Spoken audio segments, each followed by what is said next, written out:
Ito ang mga magic beans. Panay ang sabi sa kanya ng ama. Ganap na huwag hayaan ang mga beans na hawakan ang tubig. Sa isang araw, kaunting butil lang ang naani ng bata. Kaya naman, nakaramdam ng matinding galit ang tiyuhin, itinaas ang kanyang kamay at itinapon ang mga sitaw. Isang butil ang nahulog sa bitak sa sahig. Nang gabing iyon, bumagyo. Bumagsak ang tubig sa bahay dahil tumutulo ang bubong. Ang bean na nasa sahig. Nagsimulang tumubo nang dumampi ito sa tubig. Pagkalipas ng isang segundo, ito ay sumabog sa langit. Pagkatapos, natabunan ng maraming baging ang bahay. Labis na natakot ang dalagang nagtago sa bahay upang maiwasan ang ulan. Kinuha ni Jack ang palakol upang putulin ang lahat ng mga baging. Ngunit karaniwang hindi sapat para iligtas siya nito. Dinala ng mga baging ang kahoy na bahay at lumipad sa langit. Nabasag na ang sahig. Noong nahihirapan siyang tulungan siya, nahulog ang bracelet niya sa lupa. Binuksan ng bata ang kanyang mga mata at naisip iyon. Nakatitig sa kanya ang hukbo ng hari. Yun pala, ang may-ari ng pulse heiress na ito ay ang marangal na prinsesa. Ang prinsesa ay natangay sa mga ulap ng mga baging. Sinundan ni Jack ang grupo ng mga tao upang iligtas ang prinsesa. Sa pagsunod sa mga baging, narating nila ang pinakamataas na lugar. Napakalawak ng karagatan ng mga ulap sa ibaba. May ilang talon na umaagos mula sa mga bibig ng mabangis na mga eskultura. Parang gusto nitong lamunin ang lupaing ito. Nagsimula silang maghiwalay para hanapin ang prinsesa.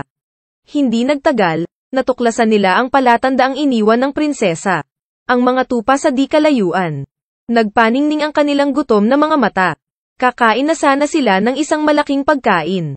Ngunit pagkaraan ng isang segundo, sila ay nakulong. Sa isang iglap, nahulog ang isang bato. Pagkatapos ay nahuli si Jack at ang kanyang mga kasamahan sa koponan. Ang mga ngaso at ang biktima ay tapos nang magpalitan ng kanilang mga pagkakakilanlan. Nang makatakas lamang sila sa bitag sa tulong ng kanilang mga kasama. Isang higanteng figure ang lumitaw makalipas ang isang segundo. Hinawakan ng higanti ang bawat isa gamit ang isang kamay. Pagkatapos ay masayang umalis. Naipit din ang kapitan sa gitna ng dalawang higanti. Makalipas ang isang segundo.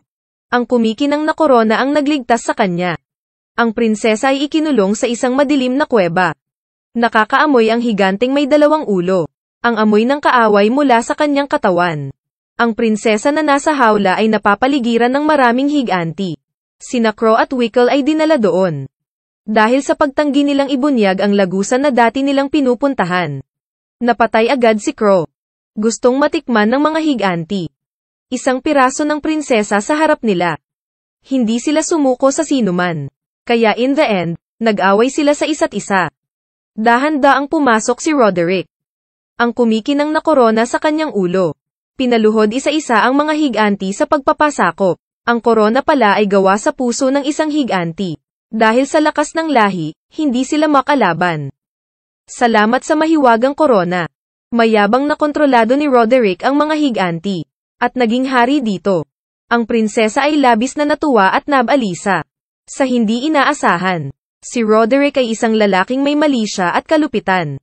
Gusto niyang gamitin ang kapangyarihan ng mga higanti upang agawin ang trono ng hari. Kahit na parehong nagngangalit ang prinsesa at Wickle, wala silang magawa. Isang mabangis na alon ang paparating. Ang chef na ito ay gumagawa ng tinapay. Ang lalaki ang laman ng tinapay na ito. Gulong-gulong ang katawan niya. Siya at ang mga baboy na ito ay magiging pagkain ng mga higanti. Sumugod si Jack para iligtas si Wickle. Ngunit kinailangan ng maraming pagsisikap upang hatiin ang makapal na piraso ng tinapay na ito. Papalapit sa kanila ang higanti. Jack kay Wickle para maghanap ng pagkakataon. Pinulot ng higanti ang kahoy na tuhog at diretsyong idinikit pababa. Parang gusto niyang mag-ihaw ng skewer. Mabuti na lang at sinundot niya ito sa pagitan ng kanyang mga hita. Kinuha niya ang baking dish at inilagay sa oven. Tapos nilagay niya yung kamay niya sa ilalim ng kilikili niya. Ang bango ang nagpaibig sa iba.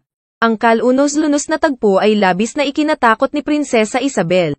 Sumunod naman ay ang prinsesa na ang nasa cutting board. Sa mahalagang sandali, si Jack ay naging isang bayani na nagligtas sa kagandahan. Hinawakan niya ang punyal at itinutok sa tamang anggulo. Tumalon siya pababa at sinaksak ang kutsilyo sa leeg ng higanti. Ang 3 taong nailigtas ay gustong tumakas mula sa lupa. Ang lagusan na paparating sa lupa ay binabantayan ng isang higanti. Sa oras na iyon, natutulog siya. May ideya si Jack. Gumamit siya ng kahoy na patpat para saksakin ang bahay pukyutan. Saka itinapon sa helmet ng higanti na nakatikip sa mukha niya. Dahil sa matinding sakit, nagising ang higanti. Masakit niyang hinampas ang helmet. Matapos itong ibaba, mas naging komportable siya. Ang maliit na bubuyog na walang bahay na babalikan ay sumalakay sa kanya sa huling pagkakataon. Dahil sa kakaibang anyo ng mga baging. Naging tourist destination ang lugar na ito. Ang lahat ay nagsasaya, na ginagawang napakasigla ng lugar na ito. Biglang nahulog ang higanteng iyon mula sa langit. Nagdudulot ng kaguluhan sa mga taong nasa ibaba. Ang hari na nakaramdam ng pananakot ay nagutos na putulin ang mga baging. Nagtipon ang mga higanti sa gilid ng lagusan. Sinugod ni Wickle si Roderick. Pagkatapos ng tunggalian, napatay si Roderick. Kinuha ng 2 ulo na higanti ang korona. Pagkatapos ay nang ibabaw sa lahi ng mga higanti. Nagsimulang mahulog ang bahagi ng mga baging na pinutol. Naghiyawan at nagsitakas ang mga tao sa lupa. Sa huling sandali, tumalon si Wickle sa mga baging. Ang daan patungo sa lupa ay naputol. Ginagawang walang magawa ang higanteng may 2 ulo, saka siya umungol ng galit. Kinuha ni Jack ang isang baging. Niyakap ang prinsesa. Gumawa ng indayog at matagumpay na nakabalik sa lupa. Ang mga nahuhulog na baging ay naging daan patungo sa kastilyo. Tumalon si Wickle sa lawa at matagumpay na nakaligtas. Ang 2 ulo na higanti sa itaas. Masayang nakahanap ng isang bulsang puno ng sitaw. Ibinuhos niya ang sitaw at itinapon sa tubig. Ang mga higanteng baging ay tumubo mula sa lupa. Sa utos ng 2 ulo na higanti. Ang mga higanti ay isa-isang tumalon sa mga baging. At naglunsad ng pag-atake sa lupa. Yung nakakatakot na eksena. Pinalamig ang gulugad ni Jack. Nakikita ang mga higanteng baging na nahuhulog mula sa langit. Nagmamadaling pinindot ng pari ang alarm bell. Sunod-sunod na tumalon ang mga higanti sa lupa. At nagsimulang pumatay ng baliw. Hinugot nila ang mga talim ng windmill at itinapon ang mga ito. Sa gilid ng kastilyo. Pinangunahan ni Wickle ang Royal Guard na mahigpit na maghintay. Nagtago ang hari sa kastilyo. Matapos ibuhos ang kawali ng mainit na mantika sa ilog. Pumutok sila ng mga palaso upang sunugin ito. Ang labas ng kastilyo ay agad na nilamon ng apoy. Hinayla nila ang mga lubid para putulin ang huling daanan. Ang 2 ulo na higanti ay gustong hilahin ang tulay pababa. Ngunit, binaril siya ng palaso at nahulog sa karagatan ng apoy. Gayunpaman, hindi siya namatay. Lumangoy pa rin siya pasulong sa tubig. Isang higanteng kadena ang lumitaw. Sinusubukang hilahin ang tulay pababa. Isang malaking kampana ang nabasag sa dingding ng kastilyo. Nagsunog ito na parang bulalakaw at sumugod sa kastilyo. Pumunta sina Jack at Isabel sa tore. Kung sinindihan nila ang sulo sa itaas, ang ibang mga hari ay magpapadala ng mga reinforcement doon. Ang higanteng may 2 ulo ay lumabas sa bulwagan. Nakatago sila sa maharlikang damit ngunit natuklasan pa rin niya ang mga ito. Wala silang choice kundi tumakas. Saan man tumama ang higanteng mace. Naging tiwangwang ang mga lugar. 2 tao na ang nahuli ng higanti. Ibinuka niya ang kanyang bibig. Binuksan ni Jack ang pendant. Sa loob ay isang bean. Inihagis niya ang sitaw sa bibig ng higanti.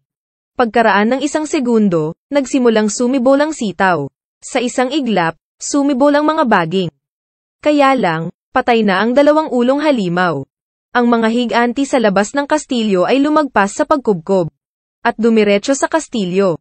Ang hukbo ay parang mga kambing na naghihintay na katayin ng mga berdugo sa susunod na segundo. Gayunpaman, makalipas ang 1 segundo, isa-isang ibinaba ng mga higanti ang kanilang mga sandata at lumuhad sa lupa. It turned out na itinaas ni Jack ang korona at nakarating doon sa tamang oras. Ang mahiwagang kapangyarihan na pinalabas ng korona ay naging imposibleng labanan ng mga higanti. Inutusan niya ang mga higanti na umakyat sa mga baging at bumalik sa langit. Sa huli, si Jack at ang prinsesa ay masayang namumuhay ng magkasama. Ang anak na lalaki at ang anak na babae ay ang patunay ng kanilang pagmamahalan. Ito ay isang pelikulang hango sa isang fairy tale. Ang walang hanggang tema ay isang prinsesa at isang mahirap na bata. At kung alam niyang samantalahin ang pagkakataon, kaya niyang baguhin ang buhay niya. Sige, dito nagtatapos ang pelikula. Salamat sa panonood. Kung gusto mo, huwag kalimutang i-like at i-subscribe ako. Salamat.